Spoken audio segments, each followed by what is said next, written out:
নমস্কার বন্ধুরা, আমি সব্যসাচী এবং আজ আমি আপনাদের শোনাতে চলেছি এক অত্যন্ত রহস্যময় ঘটনা।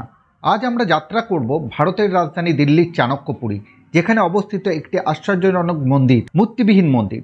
এটি এমন এক মন্দির যেখানে নেই কোনো দেবদেবীর মূর্তি, নেই কোনো বিশেষ চিহ্ন। তবুও এই মন্দিরের চারপাশে রয়েছে অসীম রহস্য এবং অগণিত মানুষের বিশ্বাস। চলুন জানি এই মন্দিরের আধ্যাত্মিক ও ঐতিহাসিক কাহিনী। চাণক্যপুরী দিল্লির একটি অভিজাত এবং কূটনৈতিক এলাকা।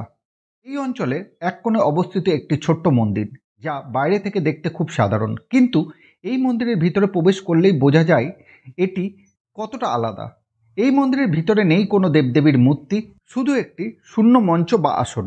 মন্দিরের পুরোহিতরা জানান এই আসনটি ঈশ্বরের সর্বব্যাপী উপস্থিতির প্রতীক। এই মন্দিরে যে কোনো নির্দিষ্ট দেবতার উপাসনা হয় না।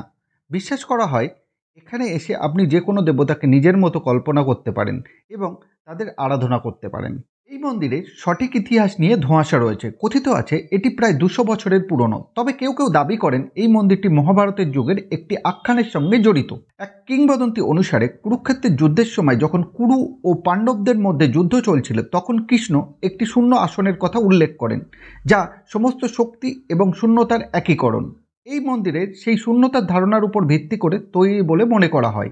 প্রশ্ন আসে, কেন এই মন্দিরে কোনো মূর্তি নেই? পুরোহিতরা বলেন মন্দিরটি শূন্যতার মহিমাকে বোঝায়। শূন্যতা মানেই শিব।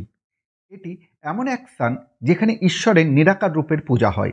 এই মন্দিরে প্রবেশ করলে এক অদ্ভুত নীরবতা অনুভব হয়, মনে হয় যেন সময় থমকে গেছে। ভক্তরা এখানে এসে নিজেদের মনের ইচ্ছা প্রকাশ করেন এবং বিশ্বাস করেন তাদের প্রার্থনা সরাসরি ঈশ্বরের কাছে পৌঁছে যায়।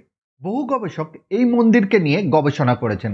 কিছু ইতিহাসবিদ মনে করেন এটি আধ্যাত্মিক দর্শনের এক বিশেষ উদাহরণ, যা মূর্তি পূজার বাইরে গিয়ে ঈশ্বরকে উপলব্ধি করার চেষ্টা করে। কিন্তু স্থানীয়দের মতে মন্দিরে অলৌকিক ঘটনার প্রমাণ পাওয়া গেছে। অনেকেই বলেছেন মন্দিরে প্রার্থনা করার সময় তারা এক অদ্ভুত শক্তি অনুভব করেছেন। কেউ কেউ রাতের বেলা আলো এবং মন্ত্রোচ্চারণের শব্দ শুনেছেন, যদিও মন্দির রাত্রিবেলায় বন্ধ থাকে। পর্যটকদের মতে মন্দিরে ঢুকেই মনে হয় যেন কোনো এক অদৃশ্য শক্তি আলিঙ্গন করছে। শূন্য আসনটির সামনে বসে কিছুক্ষণ ধ্যান করলে তখনই মনে হয় মনে জমে থাকা সমস্ত সংশয় এবং কষ্ট যেন মুছে যাচ্ছে।